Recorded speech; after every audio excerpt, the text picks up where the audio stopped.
Welcome back, guitarists, to those of you following our video series, focused on putting an end to your tap dancing once and for all using a Saturn controller.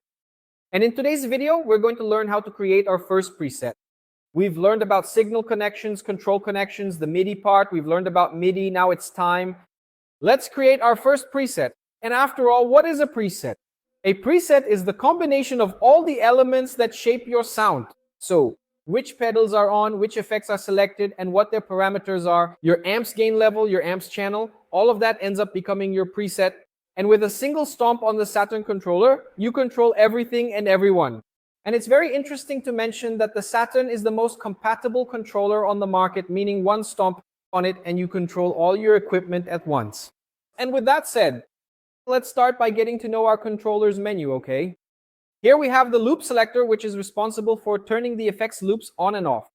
We have the remote switch, which is where we'll select the channels for your amp or your pedal. We have advanced MIDI, which is where the MIDI messages sent via 5-pin MIDI will be, okay? We have USB MIDI, which are the MIDI messages that will be sent via USB MIDI. We have the advanced menu, we'll talk about that in a moment. We have the expression pedal, which we won't go into detail on today, but we'll check it out in future videos. The bank settings, which we'll see in the next video, and these settings are very interesting. The global computer settings and MIDI over air, which is where the wireless MIDI messages are. And now that I'm here configuring my A1 on the controller, let's turn on my loop 1, which is my compressor pedal. All right, checking the sound.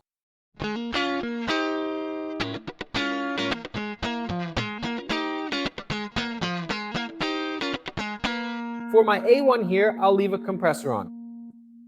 On my A2, I'll turn on loop 1 and loop 2, so I'll set up a little overdrive here.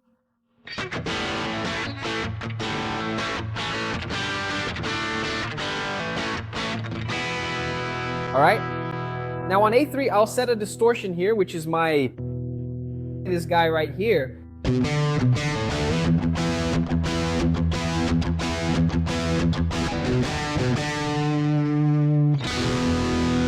All right, so I've created my very first 3 gain levels here. A1 is my clean sound, A2, which is a pretty cool and dynamic overdrive, and 3, which is a distortion.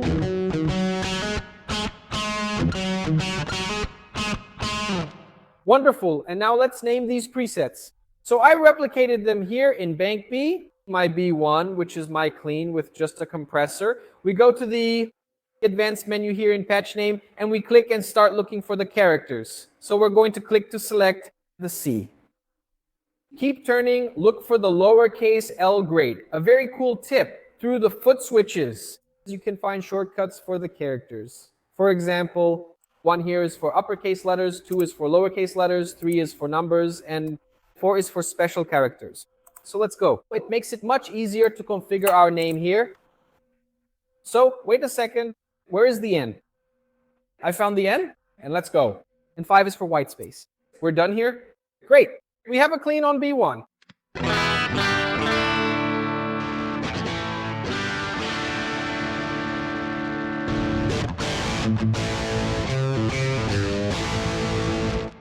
Wonderful. And before moving on in the video, a very cool tip is that you can use the numbers themselves here to select which loops you want, okay? A tip there that can speed up your programming there in the loop selector, okay? And remembering that we can also configure the Saturno through the editor. I'll show it at the end of the video. And now moving on, let's show the Tone X1 control in practice. So here on my C1, I have a clean that is sending through USB MIDI to the Tone X1, the program change 1. It's calling its preset 1, which is a clean. And now on my C2, I'm going to put a PC31, which we'll call preset 3 of the Tone X1, which I saved as the Mesa Boogie there in my tone library, okay? So we have the clean on 1,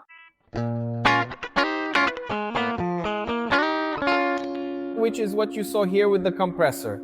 And 2, which is already the Mesa Boogie there,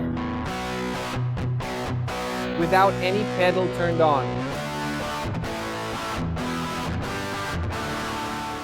And now that we've learned how to send MIDI messages here to the Tone X, selecting which preset on the Tone X we want, let's start adding some effects here using the time, space, and space walk. For this, I took my D1 clean here, And in the wireless MIDI messages, I'm sending CC0 with a value of 0, which sends the off command to both the time space, which is on channel 1, and the spacewalk, which is on channel 2.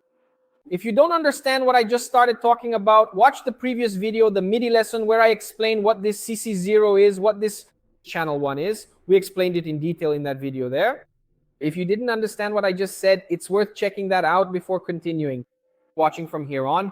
And now let's proceed. So I sent the off command, and I have here on my D1 a clean sound without effects. And now on D2, we come here to the wireless MIDI messages, and now we're calling preset 5 on the time space. We're sending to it PC51, calling preset 5 of the time space, turning on the pedal with the CC0 127 command. So first I called the preset, then I sent the command to turn on that preset, and the spacewalk keeps sending the command to stay off spacewalk. And here on the USB MIDI, we still have PC1, keeping the tone X1 here on my clean channel. And here we have the chorus preset.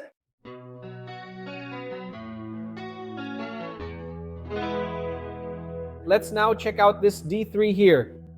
And now in the wireless MIDI messages, I deactivated the time space with the CC001 command and activated preset 3 of the spacewalk.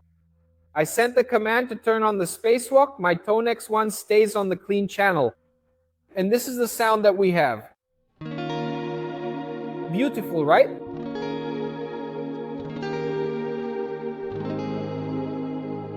Wonderful.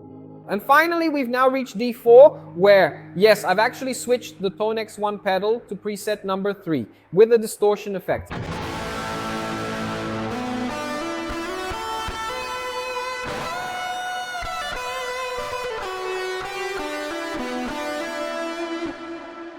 And I added here using the messages wireless MIDI, calling preset 9 of the time space and preset 6 of the spacewalk.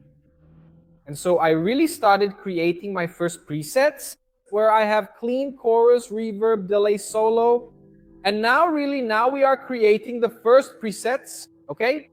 And if you had some amplifier connected to the remote switch there, you would come to the remote switch here and activate or deactivate your amplifier channel here. Being able to select between clean and drive, it's quite simple. It follows a very similar logic to the effects loops here. A shame we don't have any external amp here today at the time of recording.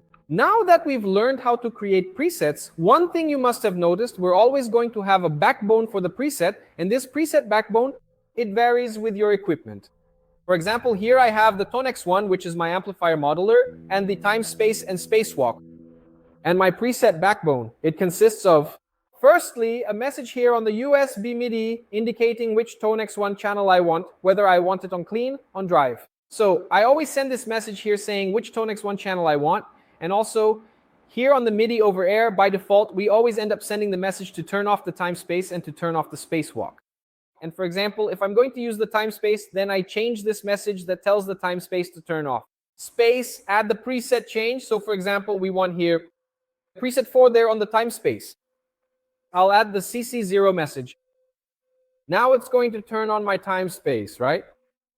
And I can't forget to put the message to turn off the spacewalk. And that's how I complete my little skeleton. Let's check it out.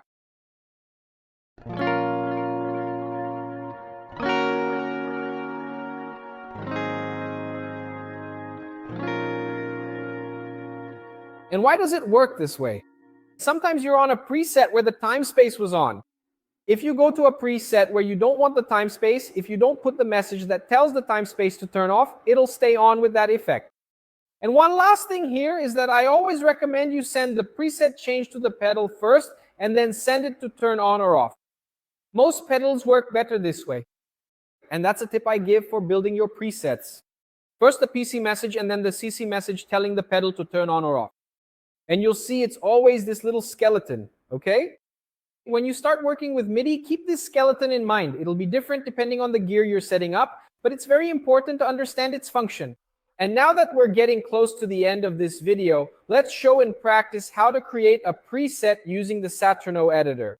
The first step here is in your controller's global settings. Make sure it's in PC, Mac, iOS mode here. All right, it'll ask to reset. At this moment, I can't make the Tonex control work because the controller only has one USB port. And I'm going to connect the USB-C cable to my controller here. Perfect, connected, and I'll open the editor. And to open the editor, just go to editor.saturnopedias.com.br. Soon you'll see this screen here. Just click Connect, select your device, which in this case is the Supernova controller, and connect. And all those presets we just created are already available here for viewing and editing. The editor is very intuitive to use, just like the controller. To name the preset, just name it right here. You can already have direct access to the loops through the loop selector in this tab here. Our MIDI is here. The MIDI over USB is located here. We have the MIDI over air in this section here. And with that, you can create your preset through the editor as well. The editor is very useful when you're doing that first general setup, creating several presets, configuring all the presets, all the tones you need. While the screen is very useful for quick edits during rehearsals or when you just want to change one thing, then it's faster to go directly to the controller. But when there's a lot that you need to configure and edit, it's really worth connecting the controller to the editor and doing that editing using your laptop's features here. And now, reaching the conclusion of this video here, we've learned how to create our preset, select the loops here, which pedals we want, and select the effects for the MIDI pedals. Switching your amp channel here, in this case, we're using a Tone X1. And in the next video, we're going to learn a very interesting feature of the Saturno, which is how to put up to 3 presets on a single foot switch. That's right, we're going to take and put a clean with chorus, and a boosted clean on the same foot switch. In other words, just on the first row here of the Supernova, instead of having access to 5 presets, you'll get access to 15 presets. And that's what you'll check out in the next video. And to wrap things up perfectly, I'm going to leave you with 2 bonuses that will really make your configurations easier, which are the Saturno rename settings. Here in Global Configurations, we have the Loop Selector Rename and MIDI Channel Rename features. The Loop Selector Rename is so that instead of us just turning on Loop 1, Loop 2, Loop 3, and Loop 4, we can rename that loop and it's much easier. When it's time to configure your presets, you can turn on the Hammerhead, the Cold Shot, the Gambit, or the Fire. And the MIDI channel rename would be the same thing, but in relation to the MIDI channels. Instead of you sending messages on channel 1 for the time space or channel 2 for the spacewalk, we can send the MIDI messages to the time space to the spacewalk by renaming the channel so it's easier to identify which equipment you're sending a MIDI message to. And now let's check out 2 very quick examples here. We are here in the Loop Selector Rename. I'm going to rename my Loop 1 as HHD, which reminds me of my Hammerhead. And now, over on the Loop Selector screen, we have Hammerhead here, which is on, and Hammerhead, which is off. And now, quickly checking the MIDI channel example, let's go to the MIDI channel rename. We're going to change channel 1 to time space. Let's go time space channel 1. And channel 2, we're going to rename to space. Walk, come with me. Spacewalk, where's the W? Found the W. Let's go, I saved it, and now when I enter the MIDI menu, when I send a PC4 message, I'm sending a PC5, right, to the time space. And I can also send a PC5 to the spacewalk, which is my channel 2. These are functions that make it easier for you to configure your presets. I left them for the end because they're not strictly important for you to know. But knowing this is a bonus that will really help you. And now I'll wrap up my video here, and I'll see you in the next video where we're going to learn how to put 3 presets on a single foot switch.